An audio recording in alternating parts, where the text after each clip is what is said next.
2025 চনৰ বিটিআৰ নিৰ্বাচন সমাগত।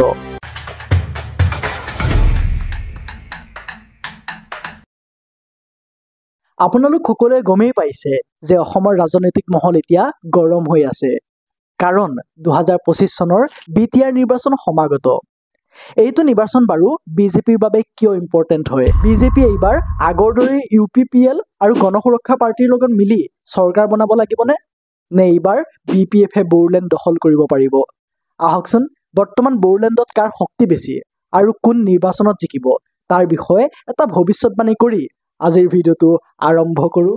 বড়োলেণ্ড টেৰিটৰিয়েল ৰিজন, চমুকৈ BTR, ৰাজনৈতিকভাৱে যথেষ্ট চেঞ্চিটিভ এলেকা।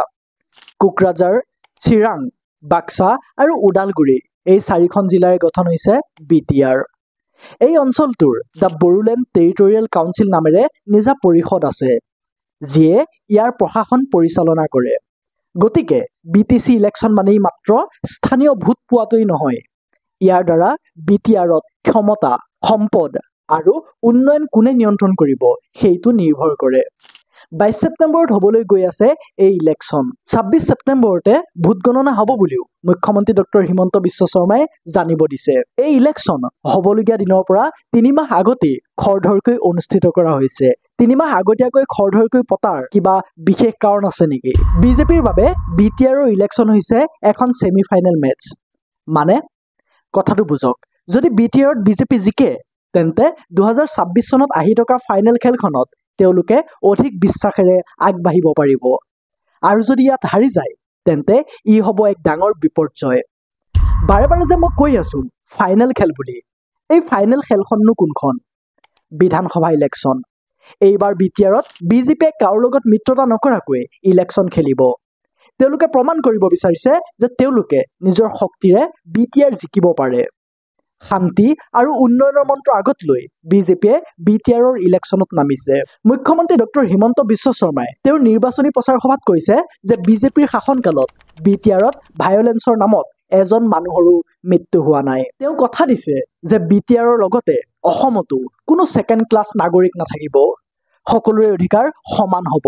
খিলঞ্জীয়া প্ৰতিজন মানুহে মাটিৰ পট্টা পাব আৰু সকলো সম্প্ৰদায়ৰ মানুহেই চৰকাৰী আঁচনি পাব।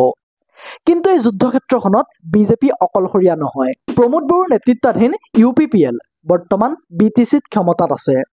তেওঁলোকে নিজৰ এই স্থিতি ৰক্ষা কৰিবলৈ চেষ্টা কৰিবই। আনফালে এসময়ৰ প্ৰভাৱশালী দল BPF-ও এইবাৰ শক্তিশালী ৰূপত আগবাঢ়িছে। বড়ো জনসংখ্যাৰ এটা শ্ৰেণীৰ মাজত এতিয়াও BPF-ৰ গভীৰ সমৰ্থন আছে। ইয়াত থকা আৰু এটা দল হ'ল গণ সুৰক্ষা পাৰ্টি। এওঁলোকে নন বড়োসকলৰ হৈ মাত মাতে। গণ সুৰক্ষা পাৰ্টিয়ে কোনো এখন জিকিব নোৱাৰিলেও কিন্তু ভোট বিভাজন কৰিব পাৰে। বাৰু সি জিকি নহওক, এতিয়া যদি আমি অভাৰঅলটো চাব যাওঁ, তেন্তে বাৰু এই ৰেচখনত কোন জিকি আছে? কেন্দ্ৰ আৰু ৰাজ্য দুয়োতে বিজেপিৰ চৰকাৰ থকা কাৰণে তেওঁলোকৰ ইফালে এটা প্লাছ পইণ্ট আছে।